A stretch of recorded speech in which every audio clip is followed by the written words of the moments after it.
Day 94. Time 6:11 AM. காலையில் நான் பஸ்ஸில் போகலான்னு தான் நினச்சேன். ஆனால் டைரெக்ட் பஸ் இல்லை, டைம் எவ்வளோ ஆகும் தெரியாது, என்னால் ட்ரெயின் மிஸ் பண்ண முடியாது, ChatGPT காரில் போ அப்படின்ச்சு. சரின்னு நானும் கேபு போட்டேன்.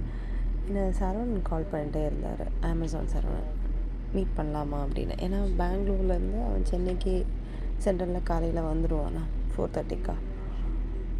நான் சொன்னேன், நான் வரதுக்கு லைக் எனக்கு 7க்கு தான் ட்ரெயின், நான் வந்தால் மீட் பண்ணலாம் அப்படின்னு. லைக் உனக்கு டைம் இருந்தால் நீ வெயிட் பண்ணால் மேபி மீட் பண்ணலாம் அப்படின்னு. அவனும் சரின்னா கேபு தான் போட்டேன். ரொம்ப டிஃப்ரெண்ட்டாக இருந்துச்சு கேபு. லைக் நார்மலாக நான் பார்க்குற கார்ஸை விட அதோட ஜன்னல் லைக் நான் எப்படி சொல்கிறது, நான் உட்காரும்போது என்னோடய கை அந்த அளவுக்கு இருந்துச்சு. நான் இந்த மாதிரி ஒரு கார் பார்த்ததே இல்லை, நல்லா இருந்துச்சு. சென்ட்ரல் வந்தேன், சரவணன் A to B பக்கத்தில் நிற்கிறேன்னா நான் அங்கே போனேன். அப்புறம் அவனை பார்த்தேன். கொஞ்சம் பெரிய ஆளாகிற மாதிரி இருந்திருக்கான். லைக் குண்டு ஆகிட்டான், தொப்பை போட்டுடுச்சு, பைசப்ஸ் வந்துச்சு, எனக்கு அடையாளமே தெரியல. ரொம்ப பெரிய பையன் மாதிரி ஆகிட்டான். அப்புறம் நான் டீ காஃபி குடிக்கலாமான்னு கேட்டேன். அப்புறம் டீ குடித்தேன் மெட்ராஸ் காஃபி ஹவுஸில். நிறைய நேரம் பேசினோம். அவனை விடவே இல்லை. நான் தான் ஐயோ எனக்கு இதுக்கு மேலே நான் டைம் ஆகும்னு சொல்லிட்டு ட்ரெயின்கிட்ட வந்தேன். அவன் கதை எப்படி சொல்கிறது, லைக் லாஸ்ட் இயர் என்கிட்ட முஸ்லீம் ஆகிட்டேன், கல்யாணம் பண்ண போகிறேன், முஸ்லீம் பொண்ணை கல்யாணம் பண்ண போகிறேன், லவ் பண்ணிட்டேன், நாங்கள் 2 பேரும் லவ் பண்ணுறோம், சின்சியராக இருக்கோம், வீட்டில் எதிர்த்தாலும் நாங்கள் கல்யாணம் பண்ணுவோம், இப்படியெல்லாம் பேசினவன் இந்த வருஷம் கேட்டால், இல்லை இப்போ கேட்டால், ஜாதகம் செட் ஆகலை, அம்மாவுக்கு பிடிக்கலை, அம்மா வேறு பொண்ணை பார்க்குறாங்க அப்படிலாம் சொன்னான். அப்போ நான் கேட்டேன், ஏன் பேச்சு மாற்றி பேசுகிற, நல்லா இல்லைல்ல அப்படின்னு கேட்டப்போ அவன் ஒரு ரீசன் சொன்னான். அவள் லைக் நான் என்ன கம்பேர் பண்ணி தான் கேட்டேன். லைக் ஆக்சுவலி சரவணன் எனக்கு ப்ரப்போஸ் பண்ணியிருக்கான், ரொம்ப ரொமான்டிக்காக ப்ரப்போஸ் பண்ணியிருக்கான், நடு ரோட்டில் ரோசஸ் கொடுத்துருக்கான். ஓகே, அந்த கதை நான் அப்புறமா சொல்கிறேன். நிறைய கிஃப்ட்ஸ் வாங்கியிருக்கான், நிறைய வீட்டுக்கு நிறைய தடவை சர்ப்ரைஸ் பண்ணியிருக்கான். சாரி சொல்கிறதுக்கு வீட்டுக்கு வந்தான், ஜஸ்ட் ஒரு சாரி சொல்கிறதுக்கு. WTCலேருந்து ரேப்பிடோ புக் பண்ணி ஷோரிங்கில் சாரி சொல்லிட்டு போயிட்டான். அந்த அளவுக்கும் பண்ணியிருக்கான். ப்ரப்போஸ் பண்ணப்போ எனக்கு ஏதோ ஒன்று தோணுச்சு, அவனோட வார்த்தையில் உறுதியாக நிற்க மாட்டான்னு. ஏன்னா நான் முஸ்லீமும் அவன் ஹிந்துங்கிறது அவன் வீட்டில் சூப்பராக ஒரு இஷ்யூ ஆகும், அவனாலே அது தடுக்க முடியாதுன்னு எனக்கு தோணுச்சு. அதே மாதிரி இந்த பொண்ணு விஷயத்தில் நடந்துச்சு. இப்போ நான் கேட்டு போய் என்ன தெரியுமா சொன்னான், அவள் ஒன்றை மாதிரி கிடையாது, நீ எல்லோரும் ஈக்குவலாக பார்ப்ப, ஆனால் அவள் அப்படி இல்லை, நீ யாரையும் கண்ட்ரோல் பண்ண மாட்ட. அவள் கண்ட்ரோலுன்னு சொல்ல முடியாது. இப்போ 5 வேளை தொழுகலைன்னா ஏன் தொழுகலை, சிச்சுவேஷன்லாம் பார்க்க மாட்டா, எல்லோரும் ஈக்குவலாக பார்க்க மாட்டா, முஸ்லீம்ஸ் கிட்ட தான் நல்லா பேசுவா, இந்துஸ்னால் வேறு மாதிரி ட்ரீட் பண்ணுவாள், இப்படியெல்லாம் சொல்லிட்டான். Okay, I get it. So இந்த ஒரு மென்டாலிட்டி பெர்ஸ்பெக்டிவ் உன்னை விட டிஃப்ரெண்ட்டாக இருக்குன்னா அப்புறம் உன்னை வாழ முடியாது. அப்புறம் என்ன பிரச்சனை, அப்போ பிரிஞ்சிடுங்கன்னு கேட்டால் அதுவும் பண்ண மாட்டேங்கிறான். 2 வருஷம் இப்படியே போட்டும், பேசாமல் இருக்கட்டும், அதுக்கப்புறம் 2 பேருக்கும் பிடிச்சிருந்தா பார்ப்போம் அப்படின்ட்டான். எனக்கு அங்கே தான் ஒன்று இடிக்குது. விச் மீன்ஸ் எனக்கு என்ன தோணுதுன்னா, அவனுக்கு இன்னும் எக்ஸ்ப்ளோர் பண்ணணுன்னு இருக்குது, ஆனால் அது எக்ஸ்பிளிசிட்டாக அக்செப்ட் பண்ண மாட்டேங்கிறான். அந்த பொண்ணுக்கிட்டையும் பேசணுன்றான். இப்போ அந்த பொண்ணுகிட்ட பேசிகிட்டு தான் இருக்கான், இப்போவும் டேட் பண்ணிட்டு தான் இருக்காங்க. பட் பேக்ரவுண்டில் அவங்க அம்மா வேறு பொண்ணை பார்த்துட்ருக்காங்க, ஜாதகம் பார்த்துட்ருக்காங்க. இதெல்லாம் நான் அவன்கிட்ட கேட்டப்போ அவன் நீ என்னை ஜட்ஜ் பண்ணுறியா அப்படின்னு. நான் ஜட்ஜ் பண்ணல, நீ சொன்னதை நான் திருப்பி கேட்டேன். உனக்கே தெரியுதா, உனக்கு பிடிக்கலன்னா வேணாம், எதுக்கு டபுள் சைடில் நம்ம நிற்கணும் அப்படின்னு நான் சொல்லி கேட்டேன். அதுக்கப்புறம் நம்ம இன்னொரு நாள் நேரில் மீட் பண்ணி இன்னும் நிறைய பேசணும், நீ கேட்கும்போது தான் எனக்கு நிறைய கிளாரிட்டி கிடைச்சது அப்படின்லாம் சொன்னான். ஓகே அப்படின்னு எப்படியோ ட்ரெயின் ஏறிட்டேன். Middle birth. ஐயோ, எனக்கு எப்போ பார்த்தாலும் டாய்லெட் பக்கத்தில் தான் சீட்டு கிடைக்கும்.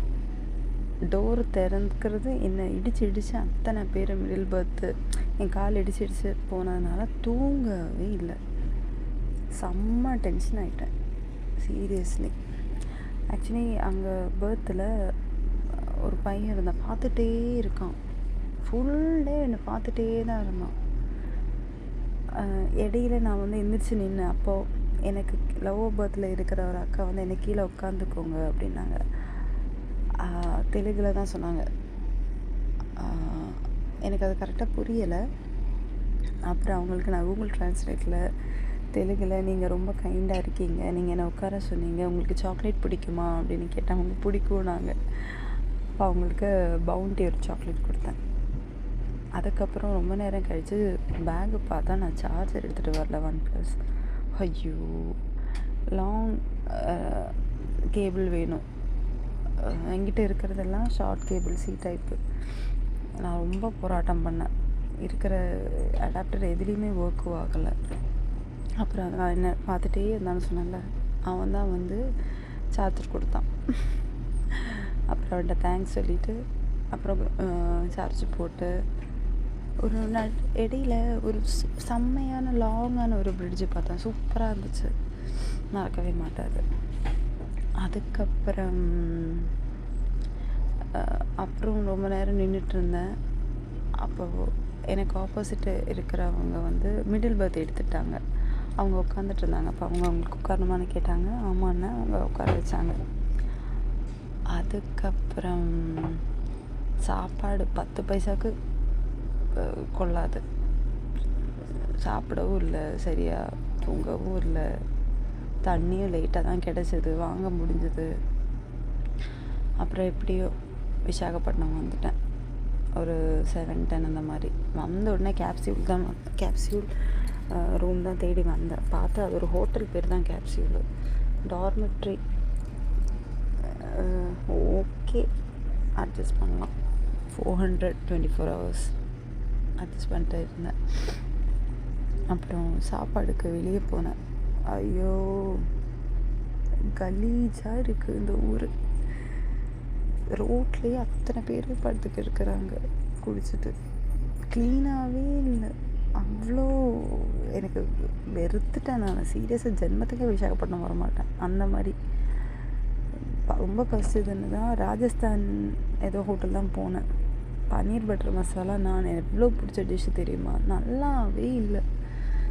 அப்படியே சாப்பிடாம வந்துட்டேன். அப்புறம் ஐஸ்கிரீம் ஆர்டர் பண்ணேன், ப்ளூபெர்ரி சீஸ் கேக் ஐஸ்கிரீம். அப்புறம் வரும்போது கார்ன் சாப்பிட்டேன்.